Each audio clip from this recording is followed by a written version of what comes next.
ఏడుకొండలవాడ వెంకటరమణ గోవింద గోవింద. మిత్రులందరికీ నమస్కారాలు. ఫ్రెండ్స్, రక్త సంబంధం అంటే మనతో కలిసి జన్మించిన వాళ్ళు. ఏ సంబంధం లేకుండా రక్త సంబంధంతో సమానంగా ఉన్నటువంటి వాళ్ళు మిత్రులు అని చెప్పి నేను భావిస్తాను. నా కుటుంబ సభ్యులందరూ ఇక్కడ వచ్చినందుకు మనస్ఫూర్తిగా మీ అందరికీ నమస్కారాలు తెలియజేసుకుంటున్నాను. ఎందుకంటే దాదాపు 2 రోజుల ముందు ప్రశాంత్ యశ్వంత్ నేను బెంగళూరుకి వస్తున్నానంటే వాను ఒక చిన్న గెట్ టుగెదర్ పెడతాము, మీ ఫ్రెండ్స్ అందరూ ఉన్నారంటే ఎందుకు శ్రమ అంటే లేదు మేము మాట్లాడుకుని పెడతాం. ఇక్కడికి వచ్చి నాకు ఇది చిన్నది కాదు, చాలా మంచి సమావేశం. నా ఆత్మీయులందరితో ఈ కలిసి అవకాశం కల్పించినటువంటి మిత్రులందరికీ మరోసారి ధన్యవాదాలు తెలియజేసుకుంటున్నాను. మిత్రులారా, ఫ్రెండ్స్, ఈ వేదభూమి, పుణ్యభూమి, పురాణ భూమి అయినటువంటి ఈ భూమి మీద, ఈ గడ్డ మీద మనం పుట్టడమే మనం చేసుకుంటే అదృష్టంగా నేను భావిస్తున్నాను. అందులో వెంకటాద్రి సంస్థానం బ్రహ్మాండే ఆశ్రయించిన వెంకటేశ సమోదేవో నా భూతో నా భవిష్యత్తు అంటారు. వెంకటేశ్వర స్వామితో సరిసమైనటువంటి దేవదేవుడు కానీ, వెంకటేశ్వర స్వామి క్షేత్రంతో సరిసమైన క్షేత్రం కానీ ఈ విశ్వంలోనే లేదని చెప్పి మనకు పురాణాలు చెప్తున్నారు. అలాంటి క్షేత్రానికి ఒక కాపలాదారుడిగా, మిత్రులారా, చాలా మంది పాలక మండలి అంటారు. ఈ విశ్వాన్ని పాలించేది వెంకటేశ్వర స్వామి. ఆయన దగ్గర పాలక మండలి అని ఉండకూడదు, ధర్మకర్తల మండలి అంతది. అక్కడ నుండి సాంప్రదాయాన్ని కాపాడి భావితరాలకు అందించిన బాధ్యత మనందరి మీద ఉంది. ఎందుకంటే వెంకటేశ్వర స్వామి కలియుగ వైకుంఠం అది. మన హిందువులకి ఆధ్యాత్మిక రాజధాని తిరుమల క్షేత్రం. మిత్రులారా, అక్కడ చీమ చిటుకన్నా సరే ప్రపంచం మొత్తం వైబ్రేషన్స్ వస్తుంది హిందువుల్లో. ఏం జరిగింది, కొండ మీద ఏం జరిగిందని. నన్ను దాదాపు 18 సార్లు అరెస్ట్ చేశారు, అక్రమ కేసులు పెట్టారు, వారం రోజులు జైల్లో పెట్టారు. నేను పోరాటం చేసిందంతా చిన్న చిన్న వ్యక్తులతో కాదు, ముఖ్యమంత్రులతో, అక్కడ నుండి మంత్రులతో, అక్కడ పనిచేసినటువంటి కరుడు కట్టినటువంటి గుండాలతో. ఒకసారి నౌహీరా షేక్ అని మీ అందరూ గుర్తుంటుంది, ఒక ఇస్లామిక్ యూనివర్సిటీ మన చంద్రగిరి దగ్గర కట్టింది. నా నోటీస్ తీసుకొని వచ్చారు, బాను అక్కడ ఒక ఇస్లామిక్ యూనివర్సిటీ కడుతున్నారు, దాంట్లో గోడకి దాదాపు మధ్యలో గ్యాప్ ఉంది, భవిష్యత్తులో అది తిరుమలకు చాలా దగ్గర, ఎప్పుడైనా టెర్రరిస్ట్ యాక్టివిటీస్ కి షట్టర్ జోన్ గా ఉండే ప్రమాదం ఉందని చెప్పారు. సరే, నేను ఆమె గురించి నాకు తెలిసి ఒక 10 సంవత్సరాల ముందు డీటెయిల్ గా వెళ్తే అండర్ వరల్డ్ తో కాంటాక్ట్స్ ఉన్నాయి, ముంబై అండర్ వరల్డ్ తో. లక్కీగా నాకు ఒక ఎఫ్ఐఆర్ దొరికింది. ఎవరో వెంకటేశ్వర, నాకు మిత్రులారు మీరు నమ్మరు, ప్రతిసారి ఏ విషయం మీదైనా నేను కానీ ప్రయత్నం చేస్తే ఆ వెంకటేశ్వర స్వామి ఎవరో ఒకరు విధంగా నాకు మెసేజ్ పంపిస్తాడు, క్లియర్ కట్ ఎవిడెన్స్ పంపిస్తాడు. ఒక ఎవిడెన్స్ వచ్చింది నాకు. ఈ మీద అసరుద్దీన్ ఓవైసీ హైదరాబాద్ పోలీస్ స్టేషన్ లో కంప్లైంట్ చేస్తున్నాడు. దాన్ని నేను వస్తాను ఇమీడియట్ గా నాకుండేటువంటి ఢిల్లీ పరిచయాలతో ఎన్ఫోర్స్మెంట్ డైరెక్టరేట్ కి కంప్లైంట్ చేశాను. కంప్లైంట్ చేసి ఐటీ డిపార్ట్మెంట్ కంప్లైంట్ చేస్తే వాళ్ళు వచ్చి ఎంక్వైరీ చేశారు. ఎంక్వైరీ చేసి ఈరోజు ఆమె ఎక్కడుంది తెలుసా మిత్రులారా? జైల్లో ఉంది, బెయిల్ లేకుండా. కొన్ని వేల కోట్లు, 100 కోట్లు కాదు, 1000 కోట్లకి అధిపతి. నాకు థ్రెటనింగ్ కాల్స్ కూడా వచ్చాయి. నా మిత్రులు అడిగారు, ఎందుకు బాగా నీకు కృష్ణారావు అని చెప్పి గుమ్మ ఉండొచ్చు కదా. మనకు ప్రాణం పోసింది వెంకటేశ్వర స్వామి, నాకు ప్రాణం ఇచ్చింది వెంకటేశ్వర స్వామి. ఆయన దగ్గర అన్యాయం జరిగితే ప్రాణం పోయేంత వరకు కొట్లాడతానని చెప్పి నా మిత్రులు చెప్తారు. ఇప్పటికే కాదు, ఎప్పటికి కూడా వెంకటేశ్వర స్వామికి కాపలా కుక్కగా ఉంటారు. మామూలుగా మీరు వెంకటేశ్వర స్వామి దగ్గరికి పోతే కొండకి జై విజయులు ముందుంటారు, స్వామివారి రక్షకులు. కానీ ఆయన కన్నా ముందు అక్కడ జరిగే అన్యాయాల్ని ఇన్ని కోట్ల మందిలో వెంకటేశ్వర స్వామి నాకు కలిగించాడని చెప్పి ఒక కాపలా కుక్కగా ఆయన దగ్గర నన్ను పెట్టాడని చెప్పి నేను భావిస్తున్నాను మిత్రులారా. ఎందుకంటే ఇది చాలా పెద్ద అదృష్టం. మామూలుగా నేను ఎక్కడికి పోయినా పెద్దలు నన్ను దీవిస్తూ ఉంటారు, ఎయిర్పోర్ట్లో కానీ ఇక్కడికి వెళ్ళినా, బాను హిందూ ధర్మం కోసం నువ్వు మాట్లాడుతున్నావు, ప్రయత్నం చేస్తున్నావు, ఖచ్చితంగా నీకు ఆ వెంకటేశ్వర స్వామి ఆశీస్సులతో పాటు మా ఆశీర్వాదం కూడా ఉంటుందని చెప్పి పెద్దల ఆశీర్వాదమే నన్ను ఈరోజు ఇంత స్థాయికి తీసుకొని వచ్చిందని చెప్పి నేను భావిస్తున్నాను. ఇక్కడ మన రమేష్ అని చెప్పినట్టు మొదటి అనౌన్స్ చేసేటప్పుడు నా పేరు లేదు లిస్ట్లో. నేను లైవ్లో TV5 డిబేట్లో కూర్చోనప్పుడు పేర్లు వస్తూ ఉండింది. సరే వస్తుందేమో అనుకున్నా నేను. సరే రాలే. భగవంతుడి దగ్గర రావాలంటే మన ప్రయత్నం కాదు, ఆయన ఆశీర్వాదం ఉండాలి. సరే 2 రోజులు అయిన తర్వాత అన్న చెప్పినట్టు స్పెషల్గా వెంకటేశ్వర స్వామి ఆయన సేవకు నన్ను పిలిపించుకున్నాడు. ఇది ఒకటోసారి కదా మిత్రులారా. మొదటిసారి నేను 2015లో కూడా స్వామివారి సేవకి టీవీలో స్క్రోలింగ్ పోతా ఉంది. నాకు ఒక పెద్ద మనిషి చెప్పాడు ఫోన్ చేసి, ముఖ్యమంత్రి గారి సన్నిహితుడు, భాను నీకు అభినందనలో ఉన్నాడు. సరే థ్యాంక్స్ అని చెప్పాను. ఒక 10 నిమిషాలకు ఫోన్ చేసి, లేదు నీకు పేరు మళ్ళీ డిలీట్ అయింది అని చెప్పాడు. గమ్మునున్నా. ఒక 1 మంత్ అయిన తర్వాత నా పేరుతో స్పెషల్ జీవో ఇచ్చి ప్రభుత్వం నన్ను మళ్ళీ వెంకటేశ్వర స్వామి ఎందుకు చెప్తున్నారంటే కేవలం వెంకటేశ్వర స్వామి ఆశీస్సులు ఉంటే తప్ప ఆయన సేవలకు పోయే అవకాశమే లేదు మిత్రులారా. ఇంతకుముందు చెప్పారు మిత్రులు ఈ అన్యమత ప్రచారానికి.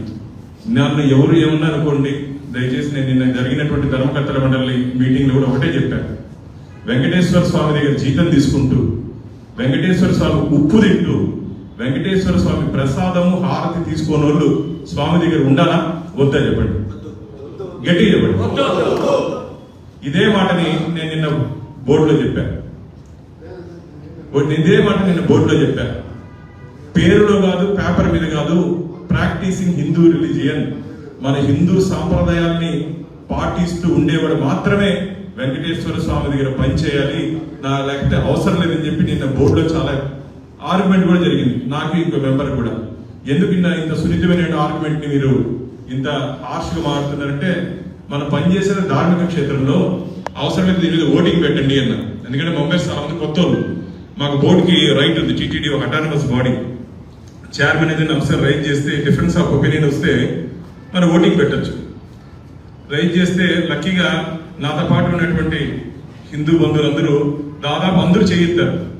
బాను చెప్తున్నానికి మేము మద్దతిస్తున్నాం అని చెప్పేటప్పటికి ఆ వ్యక్తి గమ్ముండిపోయాడు. అంటే వెంకటేశ్వర స్వామి సేవలో మనం ఎంత పని చేసినా ఇంకా పని ఉంది మిత్రులారా. మీరు నమ్మరు, ఆ 7 కొండలు నేను ఒక స్వామిని అడిగా, స్వామి ఈ 7 కొండలు జరిగిన విశేషం ఏమిటంటే ఎందుకంత పాజిటివ్ వైబ్రేషన్స్, గంటలు నిలబడి స్వామివారి దర్శనానికి వెళ్తున్నటువంటి భక్తులు ఇంత ఇబ్బంది పడుతూ స్వామివారిని చూసేదానికి వస్తున్నారంటే, బాను ఇది సాధారణమైన క్షేత్రం కాదు, శాలిగ్రామ స్వరూపం. ఈ నారాయణాద్రి, వృషభాద్రి, అంజనాద్రి, శేషాద్రి, నీలాద్రి 7 కొండలు శాలిగ్రామ స్వరూపం. అక్కడ ప్రతి రాయి, రప్ప, పుట్ట, చెట్టు, మనం ప్రయాణం చేసేటప్పుడు చుట్టూ మనకు రాళ్ళు, రప్ప, పుట్ట కనపడతాయి. అవి రాయి, రప్ప, పుట్ట చెట్లు కాదు మిత్రులారా. ఋషులు హరినామ జపం, గోవింద జపం చేస్తుంటున్నారని చెప్పి మనకు స్వామీజీ చెప్పారు. అంత పవిత్రమైన క్షేత్రం. అందుకని మీరు గమనించినట్టయితే చాలా మంది ఆ క్షేత్రంలో చెప్పులు కూడా వేసుకోరు. మీరు గమనించాలంటే చాలా మంది చెప్పులు కూడా వేసుకోరు, ఎందుకంటే శాలిగ్రామ స్వరూపం. నాకు మిత్రులు ఉన్నారు అక్కడ, అర్చక స్వాములు. వాళ్ళు చెప్తారు, అభిషేకం చేసేటప్పుడు శుక్రవారం పూట స్వారంగాన్ని అభిషేకం చేసేటప్పుడు ఆ స్వాములకి వారు తాకే అవకాశం ఉంటుంది. మన మానవ శరీరాన్ని తాకితే ఏ విధమైన స్పర్శ ఉంటుందో అంత స్పర్శ ఉంటుందండి స్వామివారి దగ్గర. కాబట్టి ఆ స్వామివారి సేవలో నాకు అవకాశం కల్పించినటువంటి పెద్దలు, మా జాతీయ పార్టీ నాయకులు, భారతీయ జనతా పార్టీ సీనియర్ నాయకుడికి, అలాగే మన రాష్ట్ర ముఖ్యమంత్రి గారు చంద్రబాబు నాయుడు గారికి ప్రత్యేకంగా మీ అందరి తరఫున కూడా వాళ్ళ కృతజ్ఞతలు తెలియజేసుకుంటున్నా. రాబో ఈ 2 సంవత్సరాలు మన హిందూ ధర్మం కోసం, హిందూ ధర్మ పరిరక్షణ కోసం, నేను మొన్ననే చెప్పాను మన కంచి స్వామి గారితో, శృంగారిపీఠతో, మంత్రాయ స్వామితో నాకు 2-3 ఆలోచనలు ఉన్నాయి. స్వామి, హిందూ ధర్మానికి ఖచ్చితంగా ప్రతి మనిషి గుండెల్లో దేవుడు ఉన్నాడు, తలుచుకుంటాడు. కానీ ప్రతి ఇంటి మీద మన హిందూ చిహ్నం కనపడాలంటే నాకు ఒక ఆలోచన వచ్చింది. వెంకటేశ్వర స్వామి ధ్వజం ఒకటి తీసుకొని వస్తాం. ధ్వజం అంటే జెండా. వెంకటేశ్వర స్వామి ధ్వజం ఒకటి తీసుకొని వస్తామంటే వారు మంగళాశీస్సులు ఇచ్చారు. వాళ్ళు మంచి పని చేస్తున్నాం, మేమందరం ఆ ధ్వజానికి ఏ విధంగా ఉండాలి రూపురేఖలు మేము దాన్ని డిజైన్ చేసి ఇస్తాం. రాబో రోజుల్లో మీరు తిరుమలకు వస్తే వెంకటేశ్వర స్వామి ప్రసాదం లడ్డుతో పాటు వెంకటేశ్వర స్వామి ధ్వజం కూడా శ్రీవారి భక్తులకు అందజేసే దిశగా నేను ప్రయత్నం చేయబోతున్నా. లడ్డు ప్రసాదంగా మనం స్వీకరిస్తాం. ధ్వజాన్ని ఇంటి ముందు కట్టుకునే పరిస్థితి రాబో రోజుల్లో దాన్ని తీసుకొని రావాలని చెప్పి ఒక గట్టి ప్రయత్నానికి, సంకల్పానికి నేను ప్రయత్నం చేస్తున్నా. అలాగే శ్రీవాణి ట్రస్ట్, మీ అందరికీ తెలుసు ఈ మధ్య శ్రీవాణి ట్రస్ట్, శ్రీవాణి అంటే శ్రీవారి ఆలయ నిర్మాణ ట్రస్ట్. 10,000 రూపాయలు మన ఆ ట్రస్ట్కి కానీ ఇస్తే 500 రూపాయలు స్వామివారి దర్శనానికి ఇస్తారు. దానికి ఇప్పటికి మన దగ్గర టీటీడీలో 1,500 కోట్లు ఉంది మిత్రుల, 1,500 crores ఉంది. ఎవ్రీ ఇయర్ అడిషనల్ 500 crores వస్తుంది. మా చైర్మన్ గారు వచ్చిన తర్వాత ఆయన ఎవరు డిస్ట్రీట్ చేశారు, శ్రీవాణి ట్రస్ట్ పెట్టాలా వద్దా అంటే నేను వెళ్ళి వారికి చెప్పాను, అన్న శ్రీవాణి ట్రస్ట్ ఉంటేనే మంచిది, ఆ డబ్బుని ధూపదీప నైవేద్యాల కోసం, చాలా ఆలయాల్లో ధూపదీపాలు లేకుండా మన పూర్వీకులు మనకి ఇచ్చినటువంటి ఆలయాల్లో ఇప్పుడు కూడా కొన్ని దేవాలయ ధూపదీప నైవేద్యాలు లేవు. ప్రతి ఆలయానికి ధూపదీప నైవేద్యాలకి శ్రీవాణి ట్రస్ట్ లో ఉన్నటువంటి మొత్తం డబ్బుని రిలీజ్ చేద్దాము. ప్రతి శ్రవణ నక్షత్రం రోజు, అంటే స్వామివారి జన్మ నక్షత్రం, శ్రవణ నక్షత్రం రోజు ఆలయాల్లో భజనలు ఏదైనా హోమాలు చేస్తే మళ్ళా మన పాత రోజుల్లో ఏ విధంగా ఉందో మన ధర్మం అది వచ్చే అవకాశం ఉందని చెప్తే నిన్ననే దాని గురించి డీటెయిల్ గా మాట్లాడడం జరిగింది బోర్డులో. దాన్ని మేము తీయట్లేదు. వస్తున్నటువంటి డబ్బుని ఆ 1,500 crores ని దురదృష్టం గత ప్రభుత్వం దాంట్లో 800 crores ని డివైడ్ చేసింది మిత్రులారా. 800 crores ని చాలా బాధాకరమైన విషయం. గతంలో లాస్ట్ ఎన్నికల సంవత్సరంలో ఇంజనీరింగ్ వర్క్స్ 1,800 crores డివైడ్ చేశారు. 1,800 crores first time in TTD history 1,800 కోట్లని డివైడ్ చేశారు. అంటే ఇది రాజకీయ వేదిక కాదు, కానీ కమిషన్ల కోసం కకృతిపడి మన డబ్బుని, ఆ డబ్బు మనందరికీ రైట్ ఉంది. నాకు తెలిసి ఇక్కడ కూర్చున్న వాళ్ళందరం ఎప్పుడో ఒకప్పుడు స్వామివారి దర్శనానికి వెళ్ళి 10 రూపాయలు 100 రూపాయలు 1000 రూపాయలు వేసినటువంటి స్వామివారి భక్తులు. సో కాబట్టి స్వామివారి ఖజానా మీద స్వామివారికి ఎంత రైట్ ఉందో మనకు కూడా అంత రైట్ ఉంది మన డబ్బుని సక్రమంగా వాడేదానికి. కాబట్టి రాబో రోజుల్లో ఆ డబ్బును కూడా నిత్య ధూపదీప నైవేద్యాలకి వాడే దిశగా మేము ప్రయత్నం చేస్తాం. ఇంకా 2 అంశాలు, టీటీడీని ఒక ధార్మిక క్షేత్రంతో పాటు దాన్ని ఎడ్యుకేషన్ అండ్ హెల్త్ దీంట్లో సెక్టర్లో తీసుకురావాలని చెప్పి నేను ప్రయత్నం చేస్తున్నా. మాకు రాయలసీమ, నా తెలిసి చాలా మంది రాయలసీమ నుంచి ఇక్కడ ఉన్నోళ్ళే, వెనకబడినటువంటి ప్రాంతం మాది. Shri Venkateswara Institute of Medical Sciences SVIMS అని తిరుమల తిరుపతి దేవస్థానం ఆధ్వర్యంలో ఉంది. నిన్న కూడా బోర్డులో డిస్కషన్ వచ్చింది. అది ఒక వైట్ ఎలిఫెంట్ బాగా అయిపోయింది. మనకు ఎవ్రీ ఇయర్ 60 crores ఇస్తున్నాం, సరిపోవట్లేదు, ఇంకా 100 crores అడుగుతున్నారు. నేను అందుకనే ఎక్స్పర్ట్స్ తో మాట్లాడితే ఒక ఐడియా ఇచ్చాను. నాకు ఇన్స్టిట్యూట్ ఫర్ నేషనల్ ఇంపార్టెన్స్ ఏ విధంగా ఎయిమ్స్, నిమ్స్, జిప్మర్ ఇవన్నీ ఉందో అది సెంట్రల్ గవర్నమెంట్ కంట్రోల్ ఉంటుంది. దాని పరిధిలో కానీ స్విమ్స్ కానీ తీసుకురాగలిగితే ప్రతి ఇయర్ 1000 కోట్లు వచ్చే అవకాశం ఉంది. 1000 crores. ఆ 1000 crores కానీ తీసుకొని వచ్చి స్విమ్స్ కానీ యాడ్ చేస్తే మా రాయలసీమ ఉన్నటువంటి ప్రజలతో పాటు అందరూ హెల్త్ కి ఇబ్బంది పడకుండా ఉంటారు. నేను దీన్ని మా ఆర్ఎస్ఎస్ పెద్దల దృష్టికి తీసుకుని వెళ్ళాను. వారు డిసెంబర్ 7th పైన రమ్మన్నారు. ఈ పని నేను ఏ విధంగా ఇంతమంది వకులమాత చెప్పారో, ఆ వకులమాత వచ్చి వెంకటేశ్వర స్వామి తల్లి. పూర్వకాలంలో అమ్మవారికి నైవేద్యం పెట్టిన తర్వాత గంట కొడితే కొండ మీద స్వామివారికి నైవేద్యం పెట్టేవారు మిత్రులారా. అలాంటి ఆలయాన్ని హైదరాలీ ఆ కాలంలో అమ్మవారి తల తీసేశారని చెప్తారు. ఆ ప్రాంతాన్ని ఇల్లీగల్ మైనింగ్ చేస్తూ దాన్ని మొత్తం ఈ హాల్ అంత కొండ అనుకోండి, ఈ టేబుల్ అంత కొండ చేశారు. 15 సంవత్సరాలు నేను ఫైట్ చేస్తూనే ఉన్నా, కానీ కాలాన వల్ల. కానీ అమ్మవారి సంకల్పంతో నేను బోర్డు మెంబర్ అయిన, లాస్ట్ టైం బోర్డు మెంబర్ అయినటువంటి సందర్భంలో ఫస్ట్ రెజల్యూషన్ స్వామివారికి నిత్య కళ్యాణం పచ్చతోరణం, తల్లి అక్కడ గుడి లేకుండా ఇబ్బంది పడుతుంది కాబట్టి ఆలయం నిర్మాణం చేయాలని చెప్పి ఫస్ట్ ప్రపోజల్ నేను చెప్తే యునానిమస్ గా ఆ ప్రపోజల్ అప్రూవల్ అయింది. ఇప్పుడు మీరు వస్తే ఆలయం ఎంత దేదీప్యమానంగా ఉందంటే అంత బాగుంది మిత్రులారా. నేను ఎందుకు చెప్తున్నానంటే ఇది ఒక ప్రాచీన దేవాలయాన్ని మనం కానీ జీర్ణోద్ధారణ చేస్తే మీరు 1000 నూతన ఆలయాలు కట్టినంత పుణ్యం వస్తుంది.